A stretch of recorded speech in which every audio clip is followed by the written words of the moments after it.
প্রিয় বন্ধুরা, জান্নাতে কি সন্তান জন্মাবে? জান্নাতীরা কিভাবে হুরদের সাথে সহবাস করবে? প্রথম উত্তর হলো, জান্নাতে সন্তান জন্মাবে। যদি আপনি চান তাহলে আপনি সন্তান নিতে পারবেন। আর সন্তানের বয়স হবে 33, আর আপনার বয়সও হবে 33। এখানে একটা প্রশ্ন থেকেই যায়, জান্নাতে যদি বীর্য নির্গত না হয় তাহলে সন্তান হবে কিভাবে? এর উত্তর শুনে আপনিও অবাক হয়ে যাবেন। তার আগে কিছু বিস্ময়কর ঘটনা ঘটবে জান্নাতের বাজারে। সেই ঘটনা সম্পর্কে আজ আমরা জানাবো, এবং তারপর জান্নাতে হুরদের সাথে সহবাস, সন্তান লাভ কিভাবে হবে সেই সম্পর্কে জানাবো। তাই ভিডিওটি একটু ধৈর্য ধরে শুনুন, তাহলে অনেক কিছু অজানা বিষয়ে জানতে পারবেন। তাবেই হযরত সাঈদ ইবনে মুসাইব রাদিয়াল্লাহু আনহু থেকে বর্ণিত যে একদিন বাজারে হযরত আবু হুরায়রা রাদিয়াল্লাহু আনহুর সাথে তার দেখা হয়। তখন হযরত আবু হুরায়রা রাদিয়াল্লাহু আনহু বললেন, আমি আল্লাহর কাছে প্রার্থনা করি যে আজকে যেমন মদিনার বাজারে আমাদের দুজনের দেখা হয়েছিল, তেমনি আল্লাহ চাহে তো জান্নাতের বাজারে আমাদের দুজনের দেখা করাবেন। তখন সাঈদ ইবনে মুসাইব রাদিয়াল্লাহু তাআলা আনহু জিজ্ঞেস করলেন, জান্নাতেও কি বাজার থাকবে? তখন আবু হুরায়রা রাদিয়াল্লাহু আনহু বললেন, হ্যাঁ, আল্লাহর রাসূল সাল্লাল্লাহু আলাইহি ওয়াসাল্লাম আমাকে বলেছেন যে যখন জান্নাতি লোকেরা জান্নাতে প্রবেশ করবে তারা তাদের আমল ও শ্রেষ্ঠত্ব অনুযায়ী জান্নাতে বসবাস করবে। যার আমল যত উন্নত হবে জান্নাতে তার মর্যাদা তত উচ্চতর হবে ও তত উন্নত বাসস্থান ও গন্তব্যে বসবাস করবেন। তারপর শুক্রবারের দিনগুলোতে তারা সকলেই সেই দিন তাদের রবের সামনে যাবে, যেদিন আল্লাহ তাআলা তাদের সামনে নিজের আরশ প্রকাশ করবেন। জান্নাতবাসীদের দেখা দেওয়ার জন্য জান্নাতের এক বাগানে তিনি উপস্থিত হবেন। এই বাগানে অনেকগুলো মিম্বার থাকবে। নূরের মিম্বার, হীরা জহরতের মিম্বার, সোনা ও রূপার মিম্বার থাকবে। অর্থাৎ জান্নাতীদের মধ্যে যার যতটুকু মর্যাদা থাকবে সেই অনুযায়ী ওই সকল মিম্বারে তারা আরোহণ করবেন। তাদের মধ্যে যে কম মর্যাদার সে কস্তুরী কর্পূরের মিম্বারের উপর বসবে, কিন্তু তারা এটা বুঝতে পারবে না যে মেম্বারে বসা লোকেরা তাদের চেয়ে উচ্চ মর্যাদা। আবু হুরায়রা রাদিয়াল্লাহু আনহু জিজ্ঞেস করলেন, হে আল্লাহর রাসূল, আমরা কি সেদিন আমাদের রবকে দেখতে পাবো? তিনি বললেন, হ্যাঁ, অবশ্যই। দিনের বেলায় সূর্য এবং পূর্ণিমার রাতে চাঁদ দেখতে তোমার কি কোনো অসুবিধা হয়? জান্নাতীরা আল্লাহ তাআলাকে ঠিক সেইভাবে দেখতে পাবে।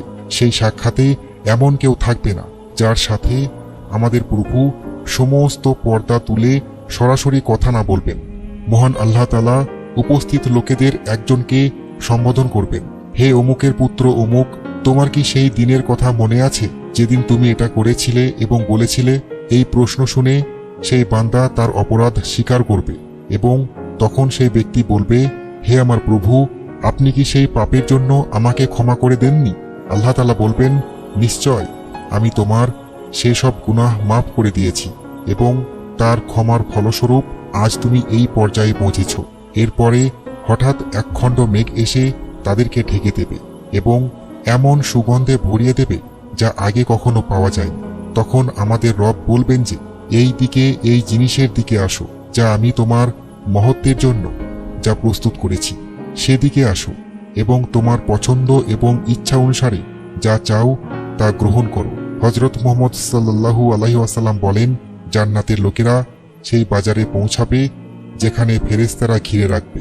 এই বাজারে এমন কিছু থাকবে যা কোনো চোখ দেখেনি, কোনো কান শোনেনি এবং কোনো হৃদয় কল্পনাও করেনি। যদিও এই বাজারে ক্রয় বিক্রয়ের মতো কোনো ব্যবসা থাকবে না এবং সমস্ত জান্নাতীরা একে অপরের সাথে মিলিত হবে। সেই বাজারে আমাদের যা যা ইচ্ছা তা আমাদেরকে দেওয়া হবে। আবু হুরায়রা রাদিয়াল্লাহু আনহু আরও বর্ণনা করেন যে রাসূলুল্লাহ সাল্লাল্লাহু আলাইহি ওয়াসাল্লাম বলেছেন, জান্নাতের বাজারে উচ্চ মর্যাদা সম্পন্ন ব্যক্তিরা অপেক্ষাকৃত নিম্নমানের ব্যক্তির সাথে সাক্ষাৎ করবে, কিন্তু জান্নাতীরা বুঝতে পারবে না যে কে বেশি মর্যাদা সম্পন্ন আর কে কম। কেউ কাউকে তুচ্ছ ও অপমানিত বলে মনে করবে না। এটা এই জন্য হবে যে জান্নাতীদের মধ্যে কারো অন্তরে অহংকার থাকবে না। তখন নবী করিম সাল্লাল্লাহু আলাইহি ওয়াসাল্লাম বললেন, এরপর আমরা সবাই দ্রুত আমাদের প্রাসাদ ও বাড়িতে ফিরে যাব এবং সেখানে আমাদের স্ত্রীরা আমাদের সাথে দেখা করবেন, মারহাবা এবং খোশ আমদেদ বলে আমাদেরকে স্বাগত জানাবেন। প্রত্যেক স্ত্রী তার স্বামীকে বলবে, আপনি আমাদের ছেড়ে যাওয়ার সময় যে সৌন্দর্য ছিল, এই সময় আপনার সৌন্দর্য তার চেয়েও বেড়ে গেছে। তখন আমরা আমাদের স্ত্রীদেরকে বলবো, আজকে আমরা আমাদের রবের সাথে সাক্ষাৎ করার সৌভাগ্য অর্জন করেছি।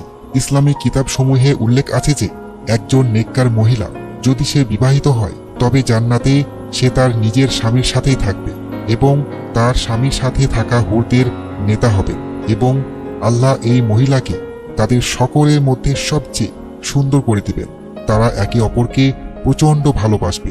আল্লাহ তাআলা তার মুমিন বান্দাদের জন্য জান্নাতে অগণিত পুরস্কার রেখেছেন, যার মধ্যে প্রদত্ত সকল নিয়ামতের মধ্যে একটি করে নিয়ামত হিসেবে হুরদের দেওয়া হয়েছে। হুরদের সাথে সহবাস জান্নাতীদের জন্য অন্যতম একটি বড় নিয়ামত হবে, যা বেহেশতবাসীর যৌন তৃপ্তির মাধ্যমে হবে। কিন্তু বেহেশতবাসীদের দুনিয়াবি কামনা থাকবে না, জান্নাতে কোনো পাপ হবে না, নেতিবাচক চিন্তা থাকবে না, বরং নেক চিন্তা তাদের উপর আধিপত্য বিস্তার করবে। তাদের বিশুদ্ধ অনুভূতি এবং আকাঙ্ক্ষায় পরিণত হবে। জান্নাতীরা যা ইচ্ছা করবে সেখানে তারা তাই পাবে। যদি তারা জান্নাতে সন্তান কামনা করে তাহলে সন্তানও লাভ করবে, কিন্তু তারা এই পৃথিবীর সন্তানদের মতো হবে না। এক হাদিসে রাসূল সাল্লাল্লাহু আলাইহি ওয়াসাল্লাম বলেন, যদি কেউ জান্নাতে সন্তানের ইচ্ছা পোষণ করে তাহলে তার ইচ্ছা পূরণ করা হবে। তবে গর্ভবতী হওয়া, সন্তান প্রসব করার সাথে সাথে সন্তানের বয়স 30 বছর হয়ে যাবে।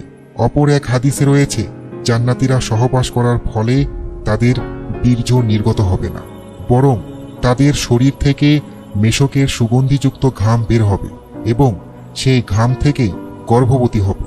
এভাবেই জান্নাতে সন্তান লাভ করবে। বন্ধুরা, জান্নাতে প্রবেশের প্রথম মুহূর্ত, প্রথম আনন্দ, প্রথম রাত, প্রথম সকাল এতটাই সুন্দর হবে এবং সুখের হবে যা আপনিও কল্পনা করতে পারবেন না। শুধু ভাবুন, ফলে ভরা বাগান যেখানে ঝর্ণা ও দুধের নহর প্রবাহিত হবে, যার গাছের ফল আপনা আপনি আপনার মুখে পৌঁছে যাবে, যা দিনে একবার খাবে তা আবার খাওয়ার সুযোগ হবে না। সোনার তৈরি পাত্র থাকবে, বালিশে হেলান দিয়ে জান্নাতীরা বসা থাকবে, দাসদাসীরা এদিক ওদিক খেদমতের জন্য ছুটতে থাকবে, সুস্বাদু মদের পিয়ালায় মদ পান করবে। সেই মদ পবিত্র হবে এবং তাতে কোনো নেশা থাকবে না। যখন জান্নাতীরা জান্নাতে প্রবেশ করবে চারিদিক থেকে শান্তির ডাক আসবে।